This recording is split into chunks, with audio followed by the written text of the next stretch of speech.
Winter Roses, Summer by fairytalelovr. Chapter 38. A Cloud of Ash. The way to the nursery was one tortuous step after another. Oris nodded to John when he was near, opening the door. Lyanna cried out, getting to her feet and running across the room, yelling, "Papa!" and throwing herself against his legs. Isla gasped, seeing the bundle of blankets in his arms. "Hey, Leah, come here." John called softly, managing to bring Lyanna to stand by him as he sat in the rocking chair. She looked at the squirming bundle in her father's arms and frowned. "Remember when we told you that there was a baby in Mama's tummy?" "Mama? Mama is sleeping, sweet," Isla said, crouching down next to the girl. "She will wake up soon." "Mama! Papa, Mama!" "I'll take you to her soon, little love. But don't you want to meet your little brother?" Lyanna looked at the boy again and frowned. "He was the baby in Mama's tummy, but now he's out here with us." She cocked her head to the side, seeming confused. Isla took her little hand and lifted it to the baby's feet, which were kicking. She gasped, seeming to understand that these were the little feet that had been kicking her for a while. "Bay Mama!" "Hi, little love. This is your little brother. Do you want to say hello?" John asked. Lyanna looked at the baby again. "Bo?" "Aye, he's your brother." "I Bo!" she said, stepping on John's foot for the height and kissing the baby's cheek. He gurgled and blinked his eyes open. Dark eyes. But they seemed grey, and not purple like Lyanna's had been at birth. John smiled, even as the tears started to rush out again. Tyrion had been thinking foul words and cursing mentally ever since their boat had docked at the harbour to a handful of very irritated guards. The time it took to see if the castle was open for visitors was only more indication that he was, in fact, late and that his message had not been received.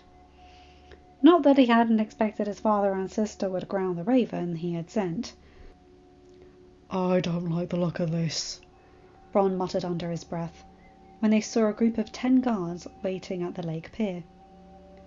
"They're too honourable to kill me on sight," Tyrion said quietly. "If they've allowed me this far, they'll at least allow me to speak." The sellsword grumbled but said nothing else. Their boat pushed back, returning with the guards and another 4 back down the river, so that only 6 remained to escort them. "Good afternoon, my lord," Wex, the leader of the group, said. "If your man would be kind enough to relinquish his weapons, we shall escort you up to the fortress." "Good afternoon," Tyrion said. "Bronn is merely a hired sword to protect me in my journey. Then you won't be offended with the bluntness, Lord Tyrion," Wex interrupted. "You can pay him, and he can be on the next boat down river with no ill feelings from House Starling, or he can relinquish his weapons, and you can both accompany us to the fortress." Tyrion saw Bronn clench his jaw and consider his options. But then the sellsword removed his sword and 3 daggers, giving them to the nearest guard. Wex nodded and started the walk through the village up to the castle. He was led to the audience hall, every moment making him more anxious as he noticed the increased security. Benjen was sitting in the Lord's chair, and a man stood next to him, given the sling on his right arm. Whatever had happened, he had been in the thick of it. "Lord Tyrion," Benjen called, "to what do we owe your unannounced and unexpected visit?" "From what I see, too late a warning," Tyrion replied. "What happened? Where is Lord Starling?" "That is none of your concern," Benjen said. "What kind of warning?" "A late warning means you knew this was going to happen," Adam said. "And if you travelled all the way from Casterly Rock without sending a raven, it's because you didn't part in amicable terms." Tyrion clenched his jaw. "Let's just say it was a heated argument, and I have no proof. And just a moment, who are you?" Who ordered the attack, Lannister? Benjen asked. Who would murder innocents for power? Adam asked with an eye roll. Well, since my father wanted to send an assassin after Robb Stark, since his fight is now with Ned Stark. But my sister cannot accept how the Starlings are becoming so popular in the capital. Adam narrowed his eyes. You're a Lannister. Do you really want us to believe you've betrayed your family and crossed half the realm to warn us? I am a Lannister, but I do have boundaries. Sending an assassin after an innocent green boy just because his father did something to annoy you is preposterous. And sending a band of assassins after a pregnant woman just because her husband discovered mines on his lands. But the knight wasn't convinced. What else are they planning? What else did they do that made you turn your back on them? I can imagine that in the past 2 decades, House Lannister did all manner of foul acts. So what changed? I'm saying I can't abide for frivolous murder, Tyrion insisted. Who do you think you are to question my motives? You just told me your father intends to send an assassin after my nephew because my good brother, Ned Stark, displeased him. I'm sorry if I'm having trouble believing your tale. It must be a side effect of the knife your sister's assassin buried in my arm. Enough, Benjen called. I can see you came here in good faith, Lord Tyrion, and your man has agreed to surrender his weapons. I'll have you escorted to the guest chambers, and once Lord Starling is available, he can give his judgment. He nodded to Wex, and Tyrion begrudgingly followed him. You can't believe him, Adam exclaimed after the doors closed behind the group. I think there's more to the story. I don't believe for a moment that he betrayed his family and came to warn us due to a good heart and a guilty conscience. I believe that he did not like the plan to send assassins after Robb and Daenerys. But I do doubt that that alone would be enough for him to betray his family. Besides, did you see the man he was with? Yes, Adam answered with pursed lips. I know that sort. That's a sellsword. And don't fool yourself. He might have surrendered his sword, but he has at least one blade hidden on him. The guards. Adam threw him an annoyed look. Sellswords don't have honour, and their bond is their pay. If Tyrion Lannister is paying, he is killing. So the dwarf either hasn't paid him yet, or he's been promised more gold. Otherwise that man would never risk coming to an obstantial hostile fortress he didn't know how to escape from. Benjen exhaled in frustration. This day only keeps getting worse. Word from upstairs, my lord, a guard said, coming in. Lord Starling's in the nursery, introducing the little lady to her baby brother. Lady Stark said to proceed as usual. Both men smiled. It just got better, Adam said. Aye, it certainly did. Benjen agreed. Send word to throw the fireworks, then, and toll the bells. The guard nodded and left to carry out his orders. Come on, Lannister can stew on his reasons for a while. We have a grandnephew to visit. Though Jon wasn't keen on relinquishing his hold on his son, for pure fear he'd vanish into thin air after the madness of the day, it didn't take long for the boy to start crying in hunger. Mary, Lyanna's nurse, had taken the initiative to send for a wet nurse, and after Isla was sufficiently convinced the woman was trustworthy and healthy, she allowed her in. Since Lyanna was down for her nap, Jon summoned Benjen, Adam, Sam and Rhaelys to his chambers. What do we know so far? He demanded, pacing the length of the room. All 4 of them exchanged a look before Rhaelys started his report. There were 6 men at the fountain, reaching for Lady Lyanna. Orys and I took 3, and Ghost and Nymeria handled the other 3, so all 6 are dead. The guards handled another 4 that were moving to you, my lord. 2 are dead already. 1 is very wounded, and their maester's assistants don't think he'll wake up to say anything. But the 4th is tied up in the dungeons. He tried to kill himself upon capture, but Wex stopped him. But all that seems like it was a ruse, since the only one who actually got close enough to a target was the one who went for Lady Starling. He was disguised as a guard, Adam nodded. I saw the direwolves moving to Lyanna, so I thought that was where the threat was. When the guard I came told him to take Lady Starling inside, I went to the fountain and then he attacked me. Jon stopped in his pacing and looked up, seeming to notice the sling for the first time. I am fine, Adam cut in. Just a flesh wound. He glared at Sam when it seemed he'd interject. I let my guard down and Daenerys got injured because of me. You did not fail, Jon cut in. Everyone thought the threat was on Lyanna. Everyone moved to that position. They did it on purpose, to scramble the guard. According to RileyRoxx, the numbers went for me and Lyanna, the Lord and the heiress, so the guard would run for us and leave Daenerys' protection lacking. That one was disguised as a guard exactly so he could get close enough to attack without numbers. That means whoever ordered the attack wasn't interested in hurting Lyanna and I. They didn't want to harm House Starling as a whole. They only wanted to kill Daenerys. Though I guess they wouldn't have minded if all three of us were killed. Adam wasn't appeased, but Benjen started talking. We've had a visitor, he announced. Tyrion Lannister. Jon frowned deeply. He said he sent a raven, but came here to warn you anyway that his father wanted to send an assassin for Robb and his sister wanted Daenerys dead. Jon clenched his jaw and fists, but his temper got the best of him, and he exploded, punching a nearby vase. Adam reached for his hand, holding him back. Rein it in. This is not the place, nor the time to vent. Jon wrenched his arm free and paced for a few moments. Robb, someone needs to... I have already sent a message to Winterfell, Benjen said. Sent a fast raven to get there a day sooner. Cersei Lannister hired a band of assassins to come into my home and murder my pregnant wife. According to the imp, she even knew of the pregnancy, Benjen added. Jon's breathing was hard now, and he was shaking in fury. Where is he? Guest chambers. You are not talking to him like this, Adam counselled. You're too upset. No good will come of it. And whatever the dwarf's motives are, he came here in peace to warn you. Jon was about to argue when the door opened and Irri came in. Maester said he did what he could. And? Jon demanded, fear gripping his heart. It depends on the lady's strength now.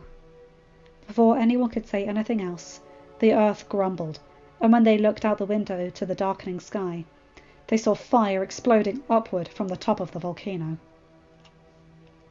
Robb winced as Maester Luwin changed the bandage on his leg.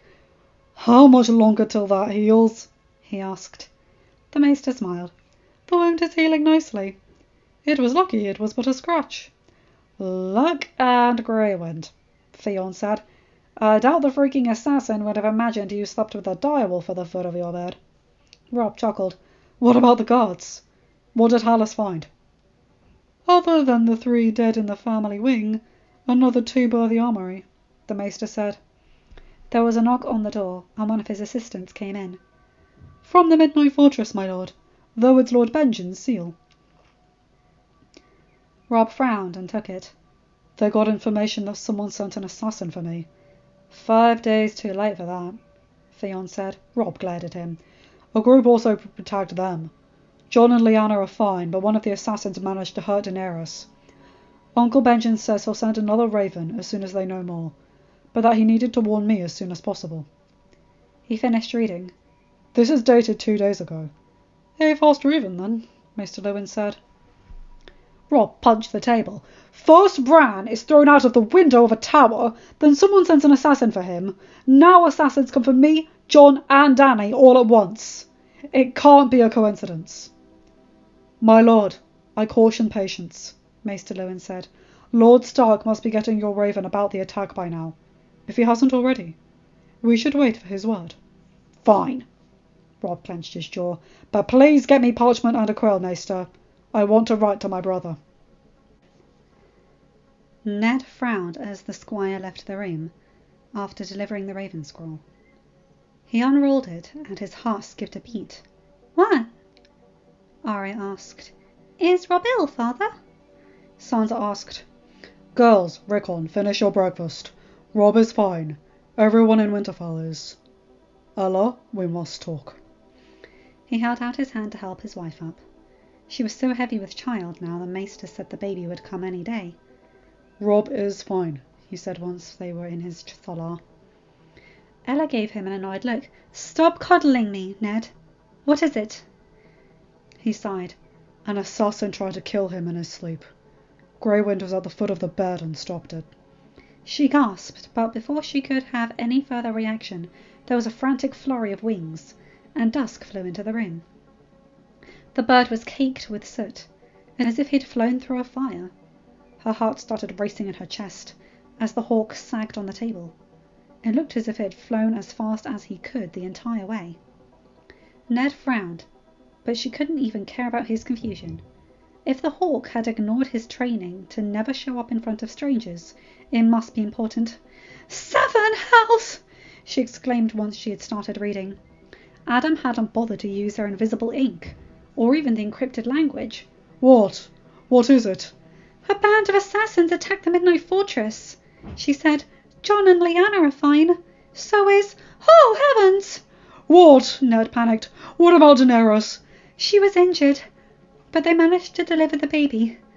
Your grandson. She smiled as he began to smile as well, but then his memory took him back to the room smelling of blood and winter roses, and fear froze him. So far the baby seems very well, and the wet nurse says his hunger is normal for an early baby.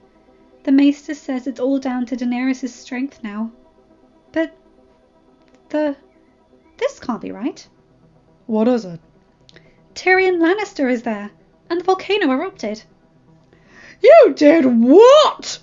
Tywin Lannister exclaimed furiously. Cersei lifted her eyes from her nails, annoyed. Father, I hesitate to remind you that I am the Queen of the 7 Kingdoms, and I won't have you using this tone with me. He slammed a fist onto a desk. Well then, stop behaving like a queen, and I shall not need to use the tone. Cersei, are you mad? You said so yourself. Think, Cersei, think! This was always going to be a risky gamble, and I was vocally against sending someone against the Targaryen girl. But after your stunt with Tyrion... He is your brother, Cersei. He is a little monster, a disease. He was going to betray us. He was going to betray us after you threatened him. Tywin snapped exasperatedly. We are a family. We don't threaten each other. But the fact is that he escaped, and no one has been able to track him further away than the Golden Tooth. If he's crossed the border, if he's north of Moat Cailin, he is going to tell someone. Whether he goes to Winterfell or to the Blessed Island, it doesn't matter. He will tell someone, and you can imagine... Robert wouldn't dare... Dare what, Cersei? Exile you? He already has. He would still not dare to ask for my head. Father, you finance... I finance nothing, Cersei, he snapped. Then Tywin sighed. How much money did you spend on this little murder mission of yours? We're Lannisters, Father. That hardly... It does matter. It matters when our minds are running dry. Cersei was shocked into silence. She had not been expecting that. The door to the dungeon opened in a loud and echoing groan. Jon walked in, flanked by Adam and Benjen. Rhaelos hovered anxiously nearby, as well as 6 guards. The prisoner was tied to a chair, in a manner that he couldn't move in any way. Ungag him, Jon ordered, his voice hard and cold. Icy cold. You've been caught in an attempt to murder me, my wife, and my daughter. Do you have anything to say for yourself? He asked after one of the guards followed the command. Fuck ya! The man spat out in a hoarse voice. You're gonna have me killed anyway. Kill me and be done with it. You're right. I will execute you. I'll do it myself. In the north, our way is the old way. And, though it will bring me no pleasure, I can either make it easy for you, if you cooperate, or I can make it very painful. The assassin snorted. And they say you fucking northerners are honourable fools. Jon opened a dangerous smile that made a chill go down Adam's spine. I am honourable. But you and your friends walked into my castle to murder me, my daughter, and my pregnant wife. You didn't do it yourselves. You did it because someone who was paying you to. Tell me who, and your death will be painless. Tell me who wants my family dead, and I'll even send money to any wife or child or mother you have. The man was visibly tempted. And why should I believe you? You're going to die anyway, John said. I will have your head this afternoon for the crime you've committed. It's your choice how it happens. But you won't be here to see tomorrow, regardless of speaking or not. Me mum live in the village, the man confessed, after a moment of debating the choices laid out before him. I've got 3 sisters and a baby brother. Me mum is sick. They say she dies in a few days. That's why I took the job. John turned to Benjamin. Send for the woman and take her to Mr. Walken. Bring the children to work in the castle. The assassin swallowed, but smiled. Then he cleared his throat. Allah, the one who went for the lady. He was the leader. He told us 'twas big money, and for how much they were offering each of us, it really was. But I saw him get some letter.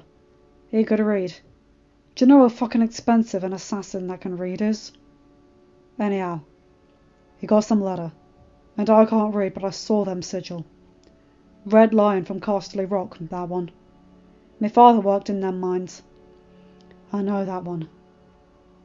And when we went to the castle, Allah said, "Honour to the Queen." Don't need much brains. John was shaking in anger, his blood thumping loudly in his ears. Finally, he took a deep breath. Your family will be taken care of. Thank you. And he stormed out of the room, telling RileyRoxx to prepare the courtyard because the execution would happen in an hour.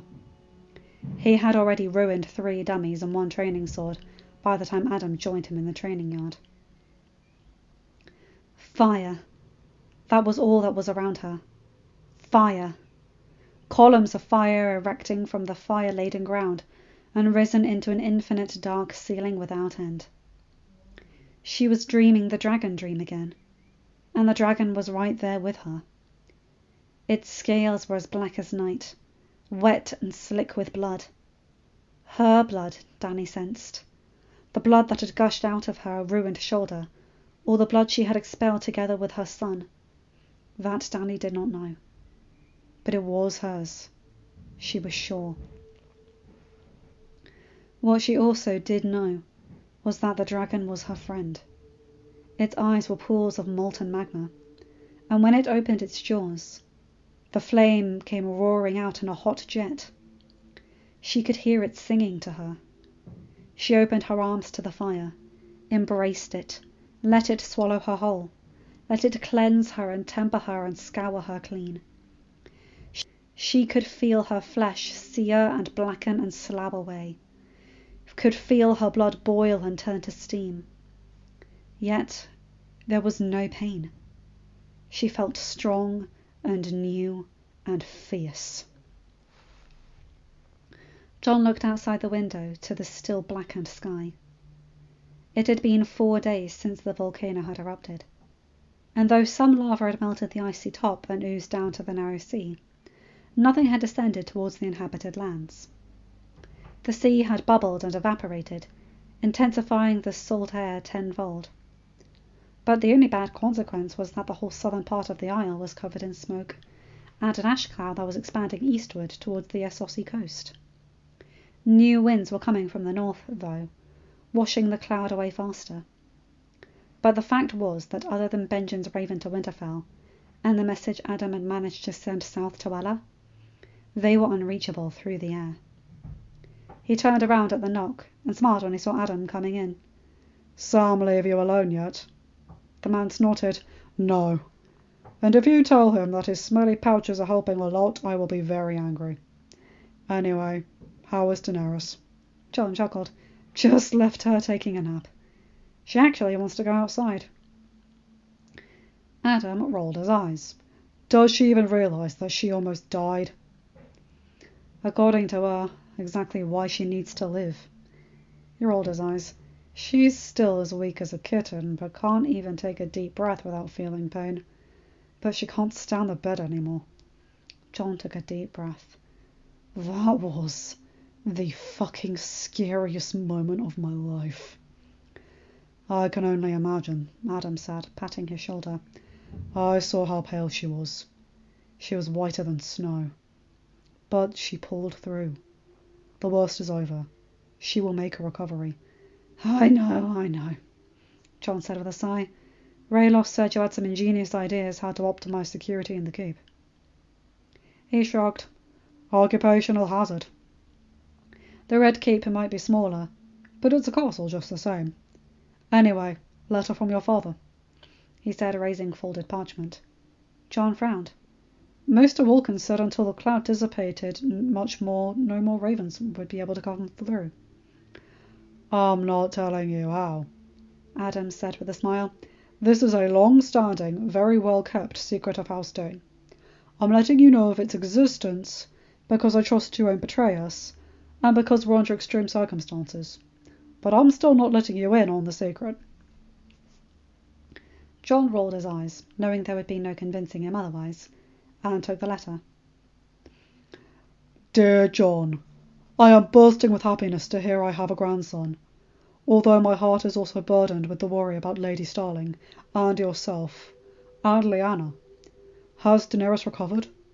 And what else happened with the volcano? Did it erupt again? Are you safe there? Shouldn't you evacuate the island until it's absolutely safe? Winterfell will house you and your people for as long as need be, and I'm sure between you and Lord Willis there will be enough ships to get everyone to safety. If you need, write to Lord Yon Royce. He is Lord Protector of the Vale. He will certainly help, and he is much closer than the Royal Fleet. As to the rest of your news, it is indeed troubling. I think you should approach Tyrion Lannister with care. I know I have angered Lord Tywin, but it had never occurred to me he would retaliate in such a manner. If all this is true, and though Lord Tyrion is a Lannister, I find there is little to argue with his logic for his father's and sister's reasons. We must be more prepared. I don't know if you are aware, perhaps Robb hasn't contacted you in order not to worry you, but there was an assassin in Winterfell after him as well. Grey Wind took care of it, but obviously our security is lacking if they got so close. I've asked Robb to double the guard, and I think you should do the same. I'm sure Adam would love to help in that regard. I'll spread the news in the capital that Lord Tyrion is visiting you, so that it will get back to Casterly Rock, and they'll think twice about acting the same. But nevertheless, be careful, son. Given the soot in the last letter, I'm worried about how the volcano is affecting all of you, and I do believe it will be hard to send ravens. But please, do tell me about Daenerys' health as soon as possible. All our love. Lord Eddard of House Stark, Lord of Winterfell, Lord Paramount of the North, Warden of the North, and Hand of the King. They sent a man after Robb, John said. I know, Adam said through clenched teeth. I read my sister's letter on the way. What are you going to do? John clenched his jaw as well, and looked out the window again, going silent for several moments. Right now, I am going to go ahead with the naming ceremony of my son. You are coming, aren't you? Wouldn't miss it for the world. Daenerys rolled her eyes when Irri and Araya stepped up to her, trying to pull her up. Girls, I've said I'm fine. Please, would you stop treating me as if I were on my deathbed? You were just on your deathbed, milady, Irri said, and Lord Starling asked us to help you as much as we can, Dorea added. Overprotective, silly man, Dany muttered under her breath as she got to her feet, wincing as an echo of pain went through her. She crossed the room to the fireplace, where she had asked the handmaidens to bring the box with the dragon eggs. She passed her fingers carefully on the top of the one in the middle, the black and scarlet one, the one that matched the dragon in her dream. She was going to reach for it, take it in her hands, when the door opened and Lyanna rushed in, yelling, "Mama!" as she came. The girl stopped just short of her mother, seeming to remember in the last moment that she couldn't jump up like she liked. "Come here, my sweet," Dany said, going to sit on the armchair. "She's been asking after you for a while." Isla said, "I couldn't distract her any more." Lyanna curled up against Daenerys, who hugged her back. "Love, Mama." "Oh, sweet," Dany said with a chuckle. "Mama loves you too. But don't you love Aunt Isla as well?" The girl smiled, lifting her head and blew a kiss over. "Love Aunt." She turned back and patted Dany's stomach. "Boo!" The women laughed. "He's napping, sweet," Dany answered. "Aren't you sleepy?" Lyanna smiled and curled up against Dany again. "Ah, the joys of children!" Isla exclaimed, fondly caressing her own baby bump. Given recent events, they kept the ceremony closed for family and friends, having a feast be thrown in the village, but nothing in the courtyard. Rhaelys had spread his men all around the Godwood, and Ghost and Nymeria and Lady were on high alert. Given the tenderness of her shoulder, Daenerys allowed Jon to carry their son, though tradition dictated it should be her role. But she was not about to risk dropping her precious baby boy simply out of a whim. Dusk was falling around them as they gathered in front of the Heart Tree. Benjen, who would lead the ceremony, Isla holding Lyanna, Adam, Sam, and even Sir Davos, who had shyly manifested an interest to come. "Who comes before the old gods this night?" "Sir Jon of House Starling, Lord of the Midnight Fortress and the Blessed Island, comes here with his wife, the Lady Daenerys, to ask the gods to bless our son." He exchanged a look with Dany, and she only smiled. "Lord Adam Starling." End of chapter. Hi guys, hope you enjoyed that one. Oh, dramatic. But oh my goodness. What a chapter. I both love and hate it for varying reasons, but at least Tyrion's heart's in the right place, which is nice. And yeah, they're trying. What can you do? And I love that they named their baby after Adam because of how Adam's been protecting them and saved Dany's life. Oh, I love that. Anyway, you guys know the drill. Like, comment and subscribe and hit that bell to get notified for never uploading a new video. Have a good day, night, or whatever time zone you're in. Bye my guys, girls and non-binary pals. I'll see you in another video. Take care.